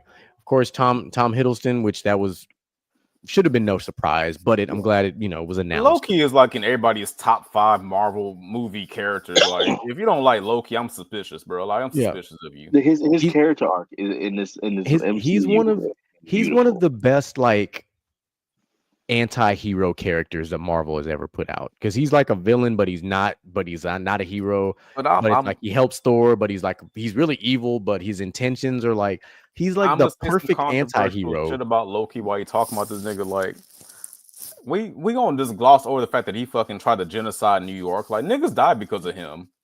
Niggas really did die because of him. Like, people lost loved ones. My man did fuck people up with the Tesseract. I mean, he did. But because Tom Hiddleston is a phenomenal actor, we just be like, no, he's misunderstood. Loki didn't mean to do that. Nigga, people died because of him. Yeah. Now, not to mention, after Tom Hiddleston, we got to see the legend himself in Patrick Stewart. Oh yeah, Professor Xavier. I love the music that they dropped when he put that. Did you notice that blend of Avengers and X-Men? Yeah, I like that shit. But here's the question about Patrick Stewart, like reprising his role as Professor X. I guess we're just using a bunch of variants now. But if you've seen Multiverse of Madness, his goddamn head is facing backwards. So I guess it's not that Xavier. I guess it's different. That was a different universe. That was a different universe. You know that. It was 2 hours before that. It was 2 hours before that. He rolled in from that. Rolled in, floated in, hovered Yeah, in. Like, how many fucking times has Xavier died in the movies at this point? If you think about it, because in fucking X-Men 3, he gets fucking disintegrated by Phoenix. In Logan, he fucking gets shanked. Days of Future Past, he fucking dies. And then Multiverse of Madness, he gets his fucking head turned backwards. Like, he just flat. Hey, they nigga keep coming back though. Hey, that's all we matter. Xavier just showed just to fucking die. Gotta put respect on that man, though. Gotta put respect on that man. I mean, Patrick Stewart, outside of his Xavier role, is an iconic actor. Like, I didn't really care for Star Trek as a kid, but like when they did like the Next Generation and like he was like the main character, I fucked with it. Yeah, for real. No, he's an incredible actor. Yeah. And, like, everything that he's in, he leaves his stamp on shit. Yeah, like if you show to a movie and it's like like Patrick Stewart's in there, you in for a good time with his role at least. It's gonna be a good movie. Yeah, like he gonna show out for sure. Yeah. It's like Denzel movies. He pop in there, you're like, oh, it's gonna be a good one. He's definitely one of those actors where like no matter how bad the movie might be, you remember his part. Yeah, exactly. That's a white man I can respect. Yeah. God damn it. I I just co-signed without even like thinking like what the nigga done say like no, there's others, but not still. As an actor roles, right. actor roles, Let's see. My brother, he I'll keep it going. So our next 5 is Florence Pugh as Yelena, Natasha's sister. Yeah. She's actually a new black actor. Yeah, she's a new Black Widow. So yeah. I'm actually interested in seeing Thunderbolts because I did like, her role in Black Widow. Like I fucks with it. Yeah. But I'll wait till I'll say until we'll wait till we see it. Yeah. And then we got Kelsey Grammer reprising his role as Beast. Which was I like I'm not gonna lie. He fit really well with the Beast role. Kelsey Grammer is a great actor, and Beast is a great X-Men. Like he might not be anybody's favorite X-Men character, but Beast is a great X-Men. Yeah, and we were actually, no one was expecting to see him at the end of the Marvels. Oh, that was a wonderful surprise. That was a wonderful surprise. That's the best part of the movie, almost. Yeah, that made up for the whole fucking movie. Honestly, the whole movie that made it up, and I really respected that shit. And then we got Lewis Pullman as Sentry. He's making his debut in Thunderbolts. I guess he doesn't die in Thunderbolts. Like, so I was gonna save it for that. I feel like they're gonna nerf the fuck out of Sentry due to the fact that he can fuck people up. So, they already nerfed Taskmaster. Yeah, but the thing is, like, Sentry in the comics is basically like Marvel Superman. Like that nigga is Timothy. Like, he fought Hulk to a standstill. And then you got, niggas who fucking shoot and punch fighting God, basically. Like, I don't know how they come out of that alive, but apparently looking at the cast, they all survive fighting Sentry. So, that's the reason why I don't see Taskmaster on here. So Taskmaster probably fucking died. Like, that's the one that probably fucking died. It probably, out of all of them, like, that's the expendable one. That's the expendable one. Go ahead and leave. It's cool. Yeah, no, for sure. Then we got Danny Ramirez returning as Falcon. Yeah, you beat Falcon fully. Yeah, I mean, I saw Brave New World. I thought it was an adequate movie. Like, I'd give it like a 6 out of 10. I thought he was pretty cool in his role. Like, give him a chance to spread his wings and become like, somebody's favorite eventually. It was nice, which is I saw what you did there, but it'll be nice to see. I like seeing both of them fly around. I'm not gonna lie. Yeah.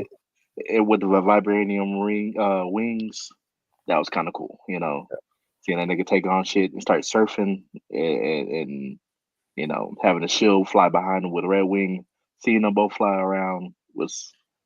Yeah, like there's a lot that was wrong with Brave New World, but I feel like that was all story issues. But I feel like Anthony Mackie as Captain America himself, I felt like he did the damn thing. Like, I really did mention he also was he was one of the main writers for that movie, which is weird to me.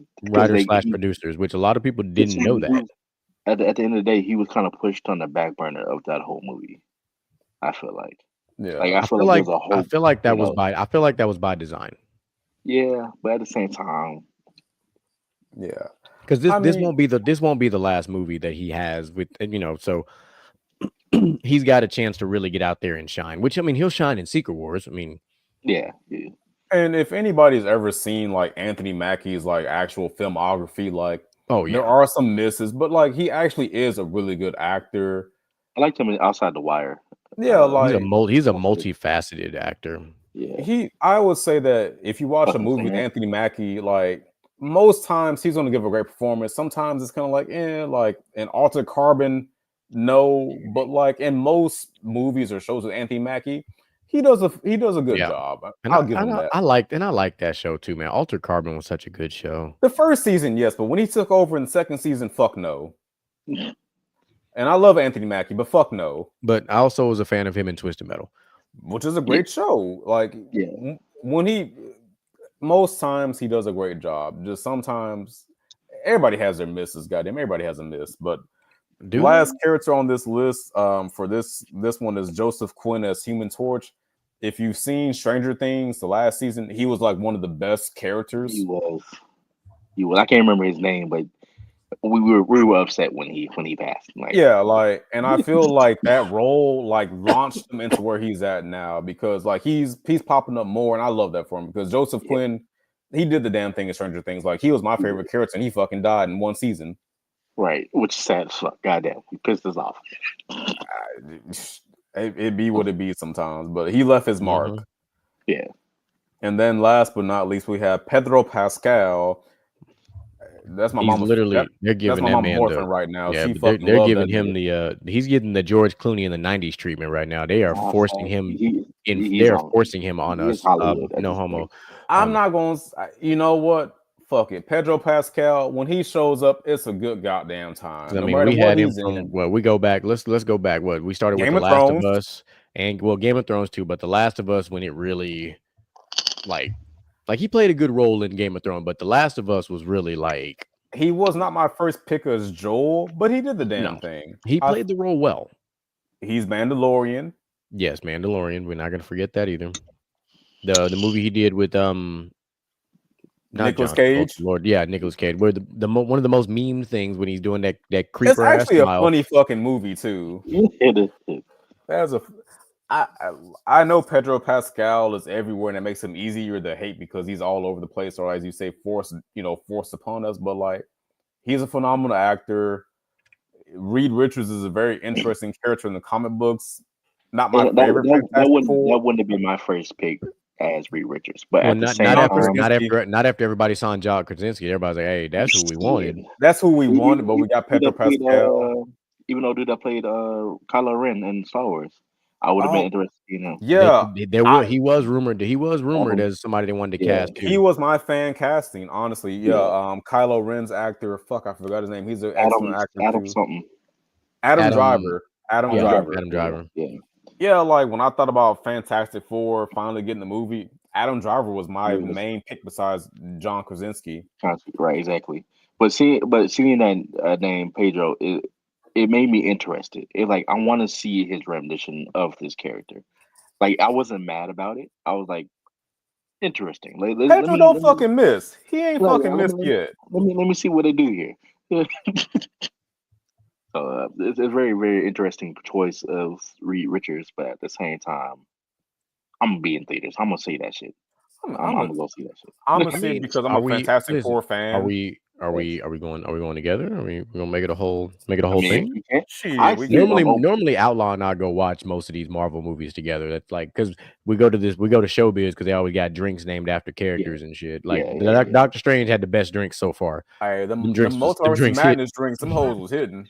Them drinks hit. They but literally hit. I used to go see it opening day, which just be the Thursday.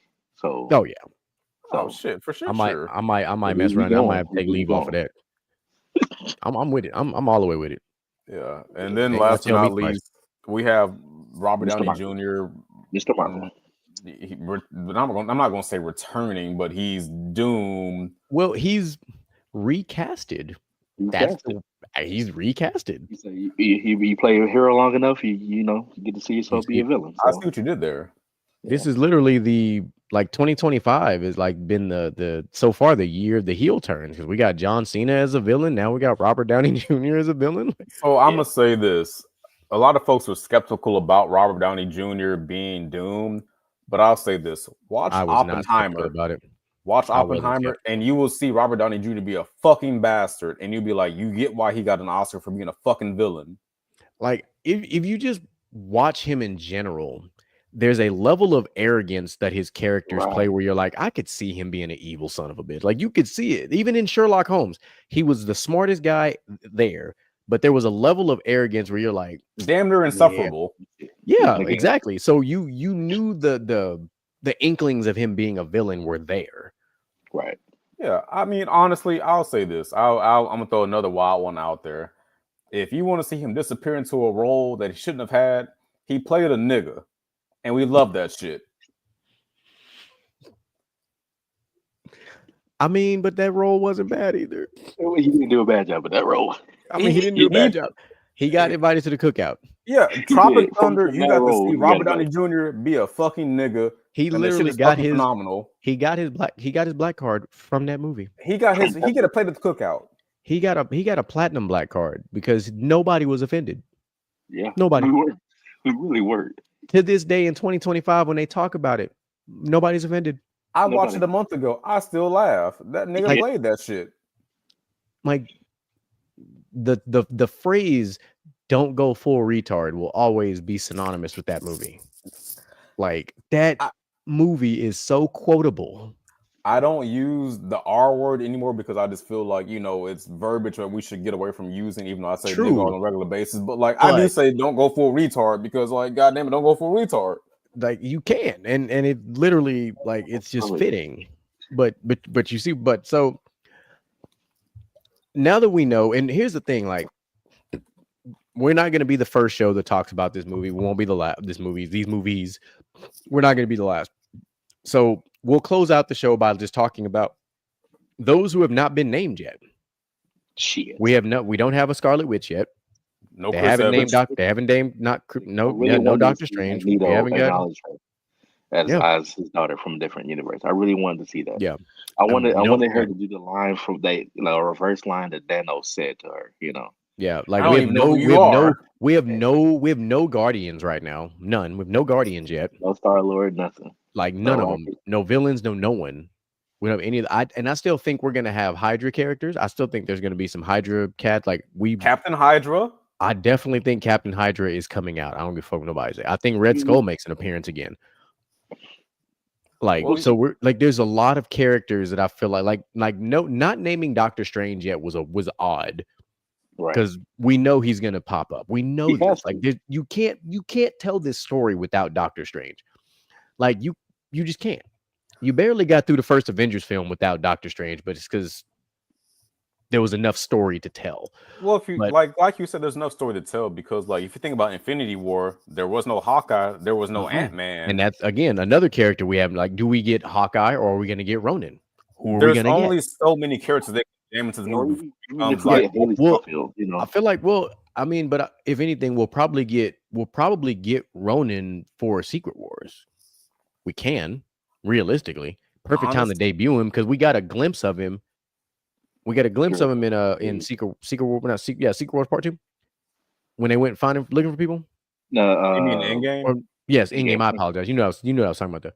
But that we got a glimpse of him when he was out, just being a what's the word that they use in vigilante. There we go. Yeah, so we got a glimpse. We got a glimpse of him, but it's there.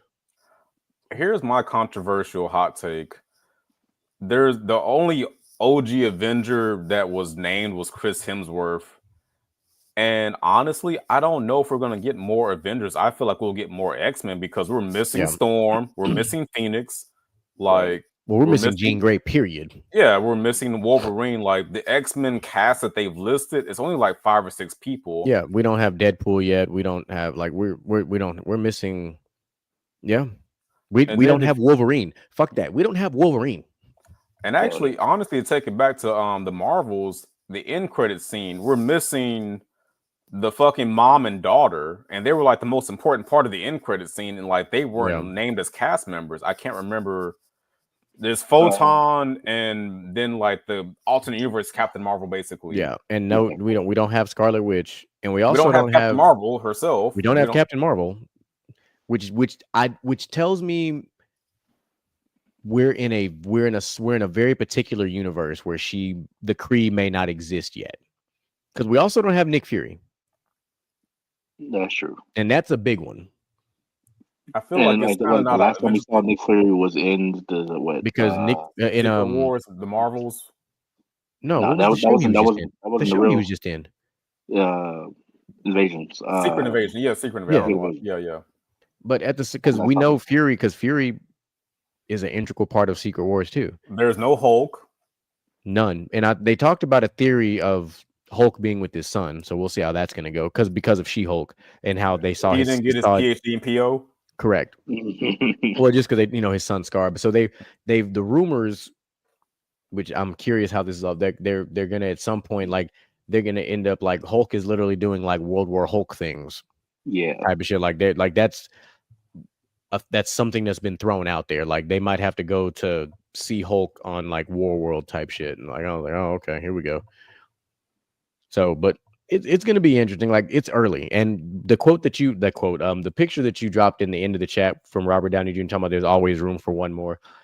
There's going to be room for about 40 more. This shit going to look like Ultimate Mortal Kombat 3 by the time it's all said and done. If I was going to make a guess for like 3 cast members who will probably be in there, I'm going to say we got to see Scarlet Witch, we got to see Phoenix, and we got to see Storm. Anybody else, it's a toss-up. But here's the thing. Who's playing Storm?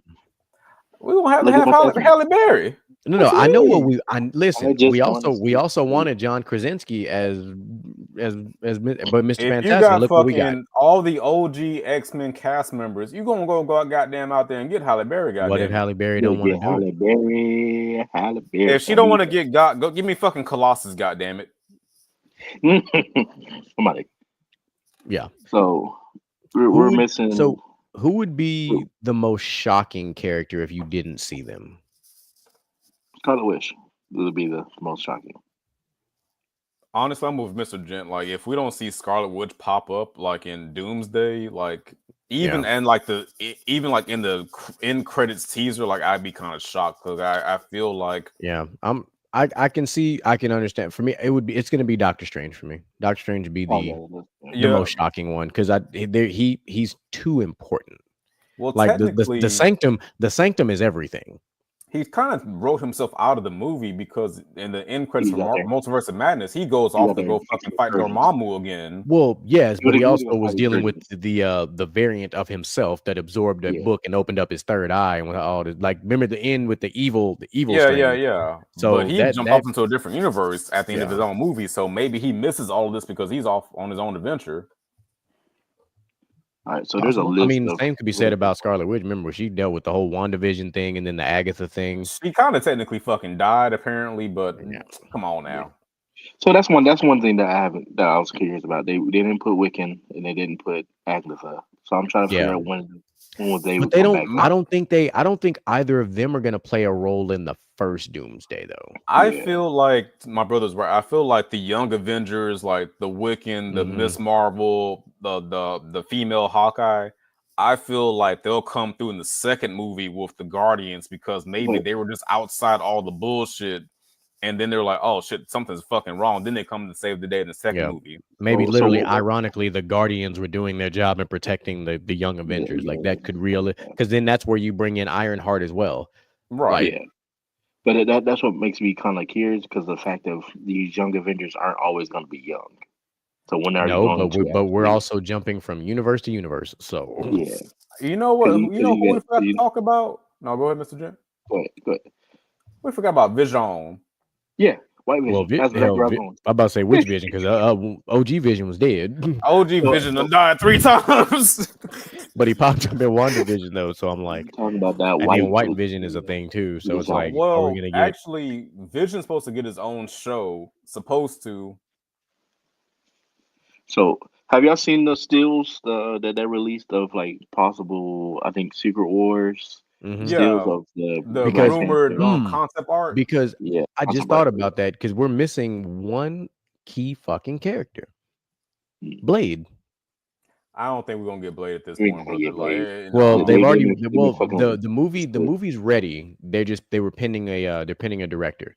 I don't think we're gonna get the I'm movie just saying, for... but I'm talking about we don't need the movie. I'm talking about the Just the character for character. Secret Wars. Brother, we missing all the goddamn Eternals. Where the fuck they at? They done. Avengers Doomsday Part 2. Yeah, like, I mean, We can't have honestly, all the characters in the first movie, so you could save the Eternals for Part 2. honestly, only 3 of them I like. I like fucking the Speedster. That's the best speedster. Or you know what? Fuck it, put the Eternals in fucking Thunderbolts. Why not? No, I want to say the Speedster, Angelina Jolie, and the nigga that was psychic. Those are like the 3 best ones. The other ones, if they don't come back, they don't come back. Yeah, fuck them. But hey, because I also wonder, because of Multiverse of Madness, are we gonna get the Illuminati at some point? Them niggas kind of died, bro. I mean, they did, but they're also alive in multiple universes. Exactly. So it's like, but their entire purpose was to stop Doctor Strange from getting the book, which they could literally go back to that scene and tie it to something and continue that story, like without Scarlet Witch killing them.